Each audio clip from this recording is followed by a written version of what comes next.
They want me to believe it's normal to be charged for water and land. But I've got one question that nobody ever answers.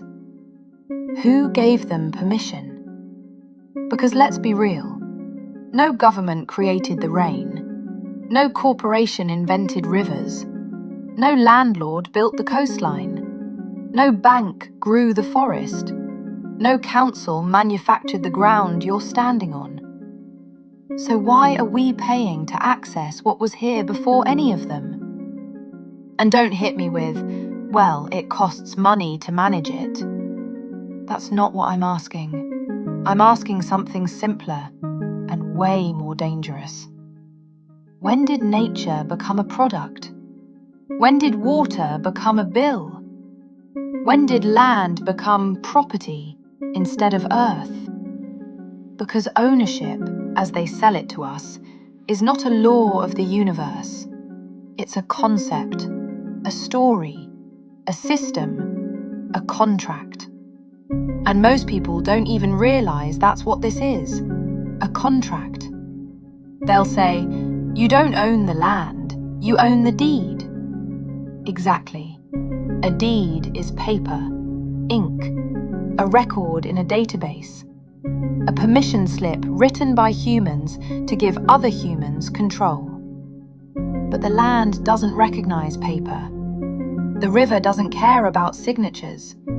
The rain doesn't check your credit score before it falls. So what are we really paying for? We're paying for access. Access to drink. Access to exist on the planet you were born into. And they've made it so subtle you don't even question it anymore. You're just trained to accept it like gravity. Of course you pay water rates. Of course you pay land tax. Of course you pay rent. Of course you pay to connect to what's already there. But think about how insane that is. They didn't create the resource. They created the gate. They created the meter. They created the paperwork. They created the fee. Then they positioned themselves as the authority between you and Earth. That's the trick. Not creation, control. And once control becomes normal, people start defending it like it's moral. They'll say, well, if nobody owned anything, it would be chaos. Maybe, but that's still not permission. That's fear-based justification. Because permission would mean you freely agreed, consciously, with a real choice. So where was the choice? Did we vote on whether rain should be monetized?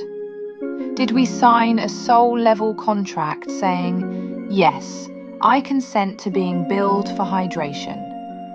Did we agree that walking on land would require lifelong payments?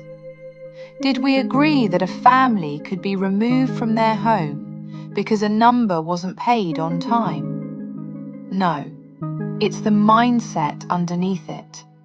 That the earth is not yours. That life is not yours. That you are here conditionally. That your right to exist must be earned, proven, financed, approved. That's what they're really selling.